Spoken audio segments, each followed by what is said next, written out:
하나님께서 오늘 우리에게 주시는 말씀은 요한복음 16장 14절에서 24절까지 말씀입니다. 신약성경 175쪽에 있습니다. 그가 내 영광을 나타내니 내 것을 가지고 너희에게 알리시겠음이라. 무릇 아버지께 있는 것은 다 내 것이라. 그러므로 내가 말하기를 그가 내 것을 가지고 너희에게 알리시리라 하였노라. 조금 있으면 너희가 나를 보지 못하겠고 또 조금 있으면 나를 보리라 하시니, 제자 중에서 서로 말하되 우리에게 말씀하신 바 조금 있으면 나를 보지 못하겠고 또 조금 있으면 나를 보리라 하시며 또 내가 아버지께로 감이라 하신 것이 무슨 말씀이냐 하고, 또 말하되 조금 있으면이라 하신 말씀이 무슨 말씀이냐, 무엇을 말씀하시는지 알지 못하도나 하거늘, 예수께서 그 묻고자 함을 아시고 이르시되 내 말이 조금 있으면 나를 보지 못하겠고 또 조금 있으면 나를 보리라 함으로 서로 문의하느냐. 내가 진실로 진실로 너희에게 이르노니 너희는 곡하고 애곡하겠으나 세상은 기뻐하리라. 너희는 근심하겠으나 너희 근심이 도리어 기쁨이 되리라. 여자가 해산하게 되면 그 때가 이르렀으므로 근심하나 아기를 낳으면 세상에 사람 난 기쁨으로 말미암아 그 고통을 다시 기억하지 아니하느니라. 지금은 너희가 근심하나 내가 다시 너희를 보리니 너희 마음이 기쁠 것이요 너희 기쁨을 빼앗을 자가 없으리라. 그날에는 너희가 아무것도 내게 묻지 아니하리라. 내가 진실로 진실로 너희에게 이르노니 너희가 무엇이든지 아버지께 구하는 것을 내 이름으로 주시리라. 지금까지는 너희가 내 이름으로 아무것도 구하지 아니하였으나 구하라, 그리하면 받으리니 너희 기쁨이 충만하리라. 아멘. 이것은 하나님의 말씀입니다. 지난 주일부터 아침 저녁으로 이렇게 바람도 차지고 날씨도 쌀쌀해졌습니다. 그러다 보니까 이 차가운 음식보다는 좀 뜨거운 국물 있는 음식이 생각이 납니다. 여러분들이 요맘때가 되면 무슨 음식이 생각나시나요? 뭐니 해도 우리 교회 점심입니다. 요즘 우리가 주일 예배 시간에 요한복음의 말씀을 함께 은혜 나누고 있습니다. 요한복음을 음식에 비유하면 어떤 음식이라고 생각할 수 있을까요? 저는 이 사골국이 생각이 나더라고요. 이 사골국은 어떻게 끓이나요? 먼저 재료가 되는 사골을 이렇게 가마솥에 넣고 한번 삶아냅니다. 그러면 한번 삶아내면 그거 가지고 사골국 끓일 수 있나요? 고개를 끄덕이시는 분이 계시는데 안 끓여보신 분이네요. 어떻게 했죠? 바로 먹을 수 없습니다. 한번 걸러내고 이제 그때부터가 진짜입니다. 크고 깊은 가마솥에 놓고 뜨거운 장작불을 떼어서 사골을 삶습니다. 이때는 삶는다는 표현보다는 고아낸다는 그런 말이 더 잘 어울립니다. 그러면 뼛속에 있는 진액이 다 우러나와서 그 깊은 맛을 내는 사골국이 끓여집니다. 요한복음은 이 진하게 우려낸 사골국과 같습니다. 이 처음에 요한복음을 읽으면요, 이게 무슨 말인지 잘 이해가 되지 않습니다. 좀 깊이 들어가야 그 은혜의 맛을 느낄 수 있습니다. 우리가 교회에서 많이 읽는 마태, 마가, 누가복음은 공관복음이라고 합니다. 복음서의 제자들이 동일한 관점을 가지고 기록했기 때문에요, 이 세 복음서는 비교적 쉽게 이해가 됩니다. 저도 옛날에 신대원 다닐 때 이 마태나 누가복음으로 설교를 준비하면 설교 준비가 좀 쉽게 잘 됐습니다.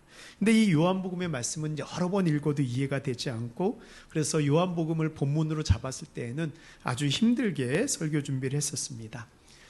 왜 요한복음이 어렵게 느껴질까요? 먼저 공관복음은요, 예수님이 승천하신 지 얼마 지나지 않아서 쓰여진 복음서입니다.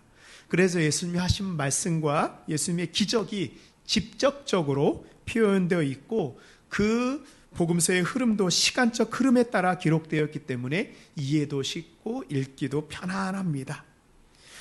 그러나 요한복음을 기록한 사도 요한은요, 이 베드로, 야고보, 요한과 함께 예수님과 가장 가까이 지냈던 이너서클 안에 있던 제자입니다. 그래서 다른 제자들에 비해서 예수님의 말씀도 많이 들었고요, 예수님과 깊은 개인적인 대화도 나누었습니다. 또 예수님께서도 다른 제자들보다 요한을 가까이 두고 중요한 사역의 순간, 변화산에 올라갔을 때든지 아니면 회당장 야이로의 딸을 살릴 때 다른 제자들은 들어오지 못하겠어도 이 요한은 함께 있었습니다. 그래서 요한은요, 다른 제자들이 보지 못한 기적을 직접 보았고, 다른 제자들이 듣지 못하는 말씀을 직접 들었고, 어려워서 이해하지 못하는 예수님의 말씀도 더 많이 알고 있었습니다. 그런 사도 요한은 예수님께서 승천하신 이후에 이제 예수님이 하신 말씀과 예수님이 행하셨던 기적을 붙잡고요, 그 깊은 뜻을 알기 위해서 평생을 씨름했습니다. 그래서 마태, 마가, 누가 복음은, 공관복음 먼저 기록되었고요, 이 요한복음이 제일 나중에 기록이 되었습니다. 그래서 요한복음엔 주제가 있습니다. 예수님이 어떤 분이신가? 예수님이 하신 말씀 가운데 가장 중요한 그 계명은 무엇인가? 그리고 예수님과 함께 있을 때에는 깨닫지 못했는데 이제 내가 시간이 지나고 나니 깨닫게 되는 말씀이 무엇인가? 이 사도 요한은요, 다른 제자들은 모두 순교할 때 예수님과 약속을 지키기 위해서 예수님의 어머니 마리아를 모시고 여기저기 도망하며 살았습니다. 멋지게 순교하고 싶어도 순교하지 못하고 사도들이 세워놨던 그 교회를 자신의 노년의 마지막까지 돌아보며 살았습니다. 그리고 이제 그 인생의 끝에 밤모습의 유배가 되어서 인생의 모든 풍파를 다 경험하고 삶의 경륜을 깨닫는 나이가 되었습니다. 그러니까요, 이제 예수님의 생애와 말씀이 머리로만이 아니고 마음으로 깨닫고 깊이 묵상하고 그 기록한 성경이 요한복음입니다. 우리도 요한복음을 깊이 묵상할 때 예수님을 만날 수 있습니다. 사랑하는 성도 여러분, 우리의 신앙의 연륜이 깊어질수록 우리도 요한과 같이요, 예수님에 대한 지식이 깊어지고 넓어져야 됩니다. 그리고 예수님을 만나야 됩니다. 우리의 믿음이 깊어져야 됩니다. 믿음이 무엇인가요? 세상 사람들은 믿음을 신념이라고 생각합니다. 신념 뭐예요? 내가 옳다고 생각하는 것입니다. 그래서 사람들은 내가 바라는 것이 믿음이고 그것이 이루어질 때 믿음이 이루어졌다라고 여깁니다. 그런데 이것을 만약 믿음이라고 생각한다면, 내가 원하는 것이 이루어지는 게 믿음이라고 여긴다면, 오늘 말씀에서 예수님과 제자들의 믿음은 이루어지지 않는 위기 상황 가운데 놓여 있습니다. 지금까지 예수님의 제자들의 믿음이 뭐예요? 예수님이 로마의 지배를 깨뜨리고 이스라엘의 왕이 되고, 이제 자신들은 뭐예요?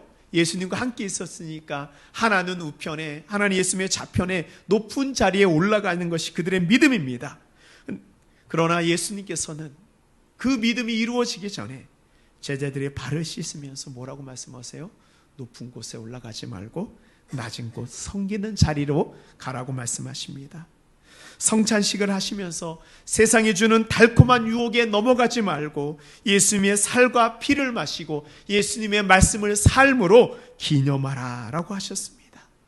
그리고 예수님께서는 하나님이 보내신 사명을 이루기 위해서 십자가에 달려 죽으실 것을 예언하셨습니다. 제자들이 생각하는 믿음과 예수님의 믿음은 달랐습니다. 그 다른 믿음을 깨닫게 해주는 것이 바로 오늘 본문입니다. 오늘 말씀을 통해서 우리는 진정한 믿음이 무엇인지, 우리가 붙잡아야 되는 약속이 무엇인지 깨닫는 순간이 되시기를 바랍니다. 예수님께서 성만찬을 마치시고 앞으로 일어날 일에 대해 제자들에게 말씀해 주셨습니다. 오늘 읽은 말씀 16절 말씀입니다. 우리 같이 읽어볼까요? 시작. 조금 있으면 너희가 나를 보지 못하고, 이 16절 말씀은요, 이게 들으면 무슨 선문답 같습니다. 제가 좀 쉽게 비유로 말씀드리겠습니다. 제가 이제 우리 성도님한테, 자, 조금 있으면 여러분이 저를 보지 못하겠고 또 조금 있으면 여러분이 저를 볼 것입니다 라고 말한다면, 이 말이 무슨 뜻인지 이해가 되세요? 이 믿음이 있는 분들이 이해가 되시는데, 조금 있으면 예배가 끝나서 여러분이 저를 보지 못하겠고, 또 조금 있으면 이제 다음 주일이 되어서 여러분이 저를 볼 것입니다. 예. 이제 이런 의미입니다. 여기서 조금이라는 말은요, 이 헬라어로 미크로라는 단어를 사용하고 있습니다. 이 영어로는 마이크로라고 하는데요, 짧은 단위, 짧은 시간을 의미합니다. 그렇지만 이 미크로네는 1cm, 1분 같이 정해진 단위가 아니고요, 우리말로 번역하자면 순간이라고 번역할 수 있습니다.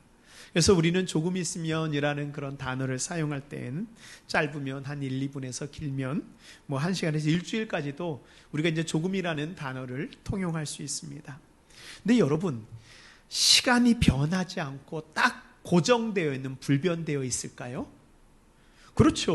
1분은 60초이고 1시간은 60분입니다. 하루는 24시간입니다. 그런데요, 이번 명절을 보내면서 시간이 어떻게 느껴지셨어요? 부모가 자녀들이 오기를 기다리는 그 시간은 잘 가나요? 안 가나요? 안 가지요. 1시간이 하루 같습니다. 하루가 일주일처럼 이 부모들은 자녀가 오는 시간을 기다립니다. 그런데 이 명절에, 막상 명절이 되면 어때요? 명절 연휴는 금방 지나가 버리잖아요. 그렇게 자녀들을 기다릴 때는 시간이 더디 가더니 자녀들이 오고 나니까 시간이 훌쩍 지나가 버립니다. 그 짧은 시간에 자녀들이 왔다가 집으로, 사는 곳으로 돌아갑니다. 금방 가는 것 같아요. 저도 이제 명절에 부모님 뵙고 간다고 하니까 저희 어머님 제 손을 잡으시고, 왜 빨리 가냐? 조금만 더 있으면 안 되냐? 고전 물리학에서는요, 시간을 절대적인 것으로 생각을 했습니다. 그런데 현대 물리학에서는 시간이 고정되어 있지 않고 상대성이 있다고 이야기를 합니다.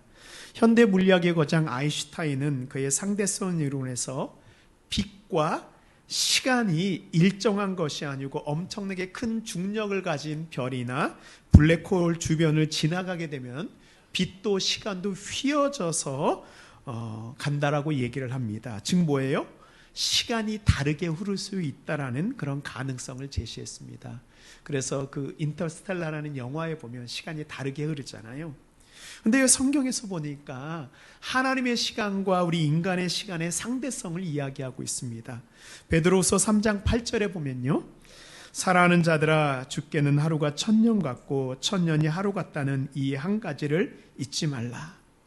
우리가 생각하는 하루가요, 주님 보시기에는 1000년이 될 수도 있는 것입니다. 주님의 1000년이 우리에게는 하루처럼 순간의 시간으로 느껴질 수도 있습니다. 우리가 주님의 시간, 주님의 세계를 우리 인간의 이성으로 다 이해할 수는 없습니다. 그래서 이거를 뭐라 그래요? 신비라고 합니다. 우리가 주님의 신비를 깨달을 때 우리는 비로소 믿음을 가질 수 있습니다. 그 믿음을 가질 때 우리는 미크로라는 짧은 한순간이랄지라도 주님이 주시는 놀라운 능력을 받을 수 있는 그런 순간이 될 수 있습니다. 첫 번째로 믿음은 십자가의 신비를 아는 것입니다. 예수님은 제자들에게 이렇게 말씀하십니다. 조금 있으면 너희가 나를 보지 못하겠고, 이 말씀은 예수님께서 십자가에서 죽으신다는 의미입니다. 이제 무덤 속에 들어가시니 더 이상 제자들을 볼 수 없죠. 십자가는 고난의 상징입니다. 이제 조금 있으면 로마 군사들에게 붙잡혀 고난받고 죽으실 예수님께서 죽음이라는 말 대신에 나를 보지 못한다라는 그런 말을 사용하셨습니다. 근데 이게 중요한 의미가 있어요. 보지 못한다는 말은 어떤 거예요? 예수님께서 사라진다는 의미가 아니잖아요. 사람의 눈에, 제자들의 눈에 보이지 않을 뿐이지 여전히 예수님께서는 제자들과 함께 하신다는 뜻입니다. 조금 있으면 고난이 닥칠 것을 아시고 예수님은 십자가의 길을 두려움 없이 한 발자국 한 발자국 가고 있습니다. 하나님이 인류를 구원하시기 위한 계획을 가시고 예수님을 이 땅에 보내주셨습니다. 그 하나님의 계획과 약속을 알고 있기에 예수님은 고난의 십자가를 우리를 위해서 지셨습니다. 그러나 제자들에게는 예수님이 보이지 않는 이 순간이 슬픔의 순간이요, 어려움의 순간입니다. 왜요? 눈에 보이지 않으니까 예수님이 계시지 않는다고 생각하였습니다. 예수님의 십자가의 은혜를 보는 믿음이 없기 때문입니다. 은혜의 순간이 왔어도 믿음이 없으니 능력이 나타나지 않습니다. 십자가는 우리의 죄를 용서하기 위해서 예수님이 우리를 위해서 대신 죽으신 번제단, 불에 태워 올려지는 제단입니다. 십자가 제단 위에서 우리의 죄가 다 불타 없어지고 하나님의 구원이 임하였습니다. 예수님께서는 우리의 죄를 위해 죽으시고 죽음으로 예수님의 생명을 우리에게 주셨습니다. 그래서 십자가 위에서 죽음과 생명이 교환되는 놀라운 은혜의 교환이 이루어졌습니다. 이것이 어때요? 그 밑으로 미끄러나는 예수님이 죽으시는 그 짧은 순간 속에서 십자가에서 일어난 능력의 사건입니다. 이것이 인류를 구원하기 위한 하나님이 만세 전부터 창세 전부터 준비하신 계획입니다. 우리의 눈에 보기에, 제자들의 눈에 보기에는 짧은 시간 안에 이루어진 것 같지만 우리의 구원은 창세 전부터 예비되었고 십자가 위에서 완성되었습니다. 예수님께서 제자들에게 말씀하신 것 같이 지금 우리도 조금만 기다리면 그 생명의 은혜를 우리는 경험하게 됩니다. 그런데 우리는 그것을 깨닫지 못하고 여전히 닥치는 고난으로 인해서 두려워하며 살고 있습니다. 그 순간을, 그 미키로 은혜의 짧은 순간을 기다리지 못하여 도망가고 주님을 부인하고 내 뜻대로 살아가는 것이 우리의 모습입니다. 우리가 고난받을 때에는 세상 어두움의 세력이 우리를 이기는 것 같이 보이죠. 죄가 이긴 것 같습니다. 슬픔으로 인해서 시험을 당하게 됩니다. 그러나 예수님께서는 지금 우리에게 그 고난의 순간이 길지 않고 짧을 것이라 말씀하고 있습니다. 그 미크로의 고난의 순간, 예수님의 십자가를 붙잡으라 말씀하십니다. 그래서 세상의 가치와 예수님의 말씀하시는 가치는 정반대입니다. 세상은 고난을 두려움이라고 말하지만 예수님께서는 고난을 생명이라고 말씀하십니다. 사랑하는 성도 여러분, 우리에게도 이 고난이 닥칠 수 있습니다. 그러나 고난과 어려움은 예수님께서 우리를 위해서 십자가에서 다 지시고 죽으셨습니다. 마태복음 11장 28절에 보면요, 수고하고 무거운 짐진 자들아 다 내게로 오라, 내가 너희를 쉬게 하리라. 주님이 우리에게 말씀하십니다. 믿음을 가지고 주님의 시간을 인내하면 십자가의 생명의 능력을 경험하게 될 것을 약속하십니다. 이 능력을 받으시는 우리 모든 성도님들 되시기를 바랍니다. 두 번째로, 믿음은 부활의 기쁨을 누리는 것입니다. 예수 그리스도의 부활의 능력은 놀라운 사건입니다. 이 세상의 모든 것을 다 준다고 해도 그 누구도 부활을 경험할 수 없습니다. 인류 역사상 단 한 번만 존재했던 사건이고 그 누구도 재현할 수 없는 신비의 사건입니다.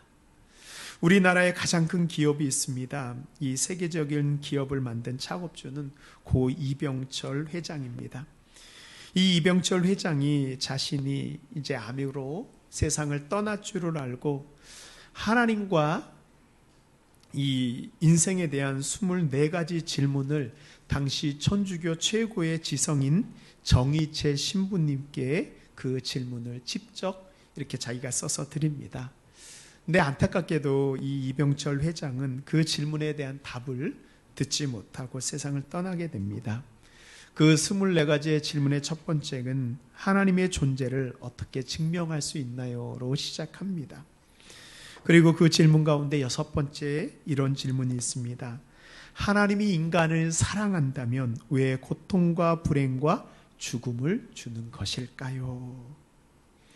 저는 이 질문이 우리의 삶과 깊이 연결되어 있는 것을 보았습니다. 이병철 회장은 우리나라의 가장 큰 부자잖아요. 그의 말 한마디면 모든 것을 할 수 있습니다. 그러나 그 가운데 많은 슬픔과 고통을 경험했습니다. 그래 이제 자신도 자신의 인생도 피할 수 없는 죽음의 문턱 앞에 서 있습니다. 자신이 이 문제를 해결할 수 없다는 것을 알고 있습니다. 제가 이 24가지의 질문을 쭉 살펴보면서 이병철 회장은 삶과 죽음, 종교에 대한 탁월한 시각을 가지고 있음을 알 수 있었습니다. 그리고 죽음을 준비하고 싶었던 한 인간의 연약함도 볼 수 있었습니다. 그런데 안타까운게도 이 24가지의 질문 가운데서 꼭 있어야 되는 한 가지 질문이 빠져 있습니다. 바로 부활에 대한 질문이 없습니다. 예수님이 정말 부활하셨나? 그러면 나는 부활할 수 있나? 바로 이 질문입니다. 이 질문을 예수님께 드린다면 뭐라고 대답하실까요? 우리 20절 말씀입니다.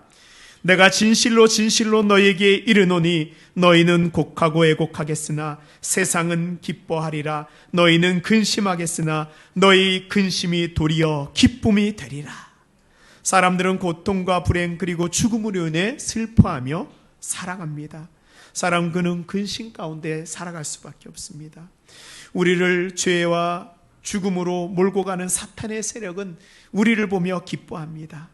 지금 제자들의 눈에도요, 십자가의 그 고통만이 눈에 보입니다. 그러나 예수님은 뭐라고 말씀하세요? 이것이 끝이 아니라고 말씀하십니다. 16절 말씀입니다. 또 조금 있으면 나를 보리라 하시니, 조금 있으면 나를 보리라. 조금 있으면 너희 근심이 도리어 기쁨이 될 것이라. 이것이 바로 예수님의 부활입니다. 예수님의 부활은 죽음을 생명으로 바꿔놓는 능력의 순간입니다. 우리에게는 예수님이 며칠 만에 부활하셨어요. 3일 만에 부활하셔서 3일 만에 이 부활이 다 이루어진 것처럼 보입니다. 그러나 하나님께서는 첫사람 아담을 에덴 동산에서부터 마지막 아담인 예수 그리스도가 이 땅에 오실 때까지 이 부활을 준비하셨습니다. 고린도전서 15장 45절 말씀해 보시면 기록된 바 첫사람 아담은 생명이 되었다 함과 같이 마지막 아담은 살려주는 영이 되었나니. 우리는 이 세상에 태어날 때부터 뭘 가지고 태어나요? 하나님이 주신 그 생명을 가지고 태어납니다. 그러나 이 생명은 언젠가 죄로 인해 죽어야 되는 생명입니다. 생명이지만 죽음을 전제로 하고 있는 생명입니다. 영원한 생명이 아닙니다. 영원한 생명은 오직 하나님만이 주실 수 있는 생명입니다. 수많은 과학자들이 이 인간의 생명을 연장하기 위해 노력하였습니다. 그래서요, 지금까지 과학자들이 한 가지 합의를 하였습니다. 인간이 질병이나 특별한 사고로 인해 자연적으로 살 수 있는 수명이 120살이라고 합니다. 120살. 여러분 다 120살까지 살 수 있어요? 네. 왜요? 이것이 인간의 DNA를 연구해 보니까 이 생명을 연장하는 DNA가 있는데 그 단백질이 있는데 그 단백질 세포가 120살이 되면 더 이상 작동을 하지 않는 것입니다. 그래서 인간의 수명을 120살로 보는 것입니다. 구약의 모세가 몇 살까지 살다 죽었는지 아시나요? 우리 신명기 34장 7절에 보면요, 모세가 죽을 때 나이 120세였으나 그의 눈이 흐리지 아니하였고 기력이 쇠하지 아니하였더라.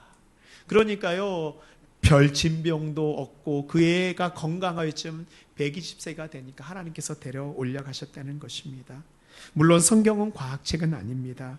그러나 인류가 오랫동안 연구한 답을 성경은 이미 알고 있었습니다. 이병철 회장의 질문에 성경은 이미 우리에게 대답을 해주고 있습니다. 하나님께서는 당신이 사랑하는 사람을 고통과 불행 가운데 놓여준 것이 아니라 부활을 예비해 놓으셨습니다. 영원한 생명을 예비해 놓으셨습니다. 우리가 예수님의 부활을 사모하고 기다리는 이유가 무엇인가요? 부활은 새로운 창조의 시간입니다.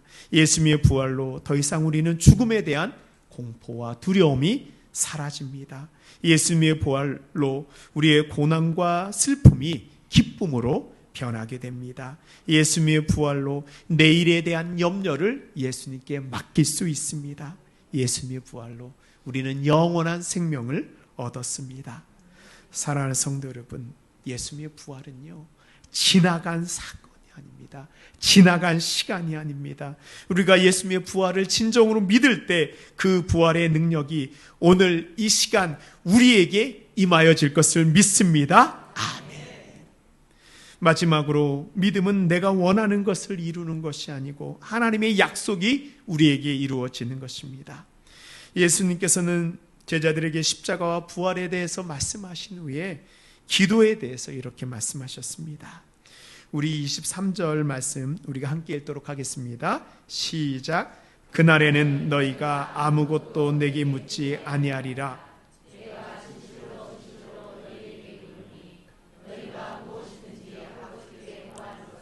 내 이름으로 주시리라.